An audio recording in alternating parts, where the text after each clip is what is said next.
विधाय जिह्वां कीलय बुद्धिं विनाशय ह्रीं ॐ स्वाहा।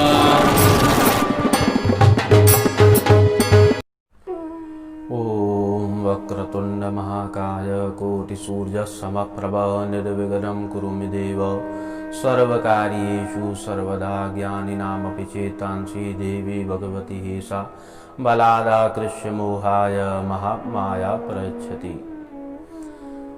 अकारण करुणा वर्णालय कल्पतरु परब्रह्म सच्चिदानंद घन एक मात्र उनकी असीम महती कृपा से एवं प्रातः स्मरणीय अनंत विभूषित सदगुरुदेव की असीम महती कृपा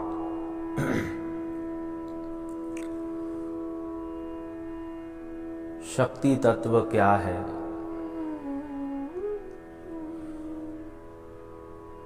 जो नवरात्रि आरंभ है, 9 दिवसीय नवरात्रि, जिस नवरात्र में सभी भक्तगण माँ पराम्बा, राजराजेश्वरी, महाकाली, महालक्ष्मी, महासरस्वती नित्य प्रति आराधना करते हैं भक्तगण। देखिए, शक्ति तत्व के विषय में कहाँ तलक कहा जाए, वाणी स्तंभित हो जाएगी। हमने बहुत देखा, भक्तगण हैं,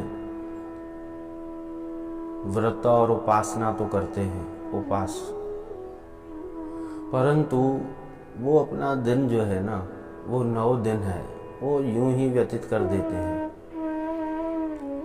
देखिए, 9 दिन जो है माँ भगवती के, प्रथमम शैलपुत्रिश्च, द्वितीयम ब्रह्मचारिणी इत्यादि अलग अलग पृथक पृथक नाम है माँ भगवती के।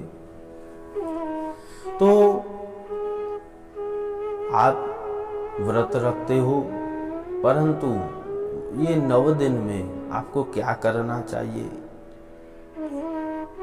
ये विचारणीय बात है।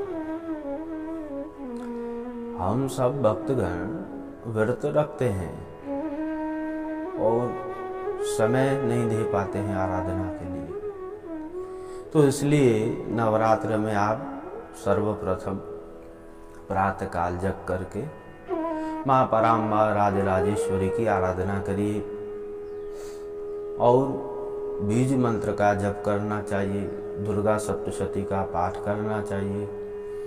आप कहेंगे कि हमें दुर्गा सप्तशती नहीं आती है, तो हिंदी में है उनका अनुवाद, हिंदी में करिए।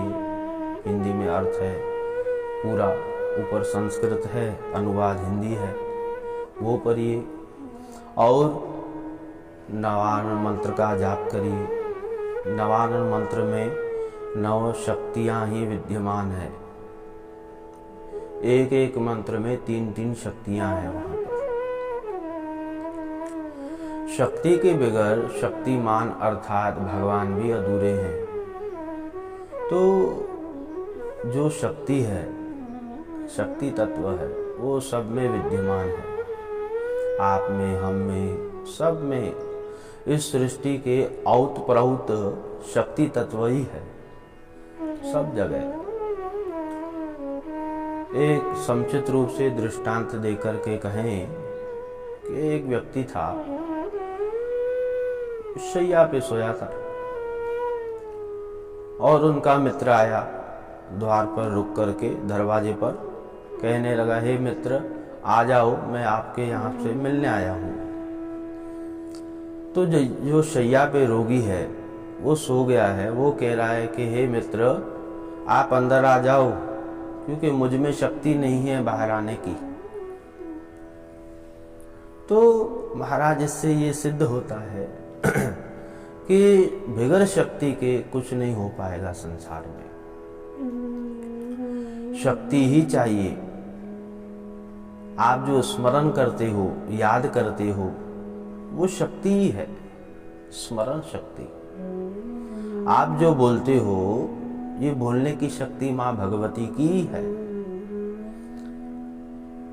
इत्यादि जो भी क्रियाएं प्रक्रियाएं हैं, वो सब शक्ति के से ही होती हैं। बगैर शक्ति के कुछ भी नहीं हो पाएगा। बहुत ही विस्तार है, बहुत ही विस्तार है कि देखिए ये जो नवरात्रे हैं, नवरात्र में कन्या पूजन करना चाहिए। और लिखा है देवी पुराण में कन्या पूजन का तो बहुत ही फल है। उसमें ये बात स्मरण रहनी चाहिए कि ये बात हमें एकदम स्मरण रहनी चाहिए कि जो कन्या पूजन आप करते हो इसमें जात पात नहीं देखना चाहिए।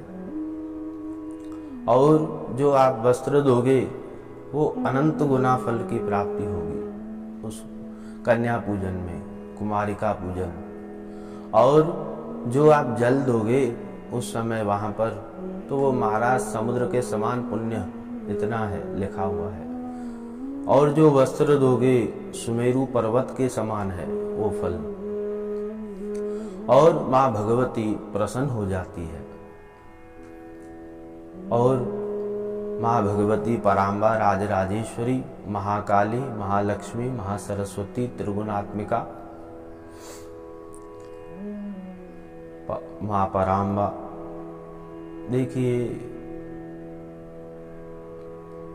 माँ भगवती की आराधना से सब कुछ प्राप्त हो जाता है। विद्या, मान, यश, कीर्ति, वैभव, धन सब कुछ मिलता है।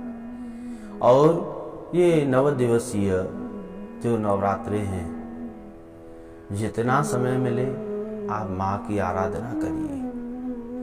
देखिए पिता और माँ में बहुत अंतर होता है। बच्चा जब गिर जाता है कीचड़ में तो पिता कहता है अपने घरवाले को आप उठाओ, और माँ को नवीन वस्त्र पहना हुआ है तो माँ नहीं देखती है कि मुझे नवीन वस्त्र है, मैं उस बालक को कैसे उठाऊं। वो तुरंत उठा लेती है और गोदी से लगा कर कहती है कि बेटा तुझे कुछ हुआ तो नहीं। तो उस समय पिता को स्मरण है मुझे नवीन वस्त्र पहने हुए हैं, परंतु माँ को स्मरण नहीं है मुझे नवीन वस्त्र पहने हुए हैं। तो ये वात्सल्य प्रेम है माँ का। और देखिए ऐसे ऐसे प्रकरण हैं कि गर्भाशय में ही ऐसे महान विभूतियां हैं तो उन्हें गर्भाशय में ही ज्ञान प्राप्त हुआ, माँ के गर्भ में ही। तो वहां पर क्या है, जैसे अभिमन्यु जी महाराज, उनको गर्भाशय में ही ज्ञान हुआ था। और प्रहलाद जी महाराज, उनको गर्भाशय में ही ज्ञान हुआ। तो वहां पर जो शक्ति है वो शक्ति पराम्बा की ही कृपा से उन्हें ज्ञान प्राप्त हुआ। बालक ने तो जन्म नहीं लिया, गर्भाशय में ही ज्ञान हुआ।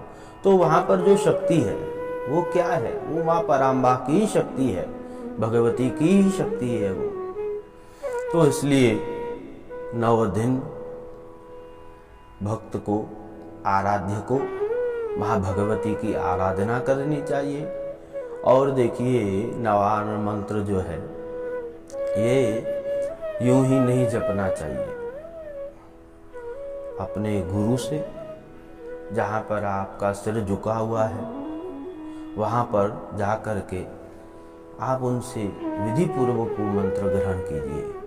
देखिए जो मंत्र गुरु परंपरा से नहीं मिला हुआ है उसको नहीं जाप करना चाहिए, और नहीं तो वो अभद्र हो जाता है फिर जीवन में, यूं ही आप जपने लगोगे तो।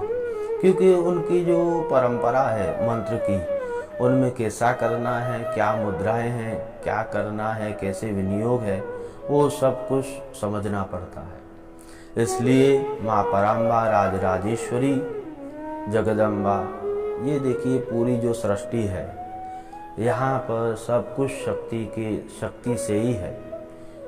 बगैर शक्ति के शक्तिमान अधूरा है, अर्थात भगवान।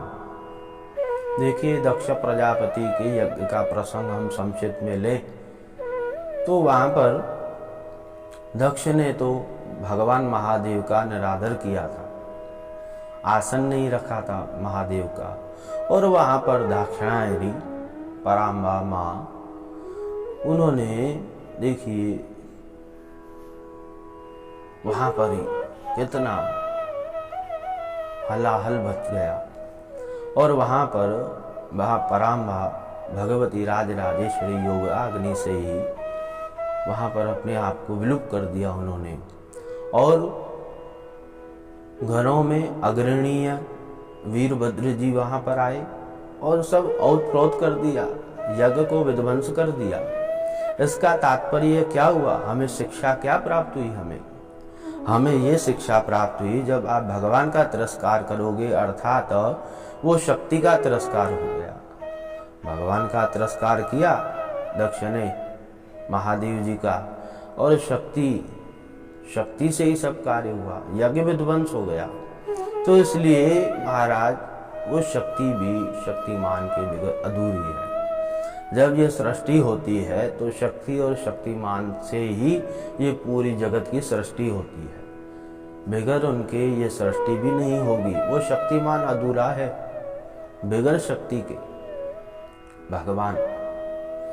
तो इसलिए कोई कहे कि हम तो महादेव जी की आराधना करते हैं, हम भगवान विष्णु की आराधना करते हैं, हम गणेश की आराधना करते हैं, हम जगदीश की आराधना करते हैं, परंतु ये भी स्मरण होना चाहिए कि आप जगदीश की आराधना करते हो तो जगदीश्वरी की आराधना भी आपको करनी है।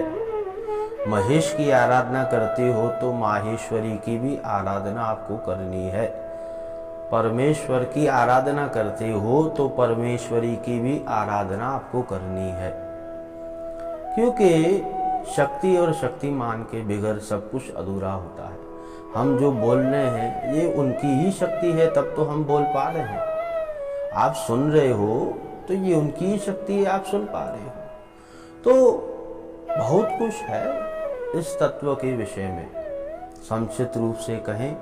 और ये नवरात्रे हैं, नवरात्रा में खूब माँ भगवती की आराधना करिए और कुमारिका पूजन करिए, श्रद्धा विश्वास से प्रार्थना करिए कि हे माँ भगवती पराम्बा, जैसे आपने दैत्यों को मार करके इस सृष्टि का उद्धार किया है, मधुकैटभ महिषासुर इत्यादि अनेक दैत्य हुए, उनको आपने परास्त करके इस पृथ्वी का उद्धार किया, उसी प्रकार से हमारे जीवन में अज्ञान का विनाश कीजिए और ज्ञान का प्रकाश कीजिए।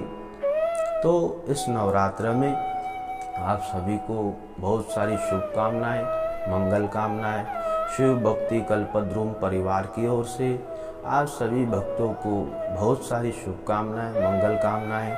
माँ भगवती पराम्बा राजराजेश्वरी मातृपुरा सुंदरी सबका कल्याण करे। सर्वे भवन्तु सुखिनः। इसी वाणी से माँ भगवती के चरणों में नमन। ओम सर्वमंगल मांगल्ये शिवे सर्वार्थ साधिके शरण्ये त्र्यंबके गौरी नारायणी नमोस्तुते। बोली जगदम्बे मात की जय।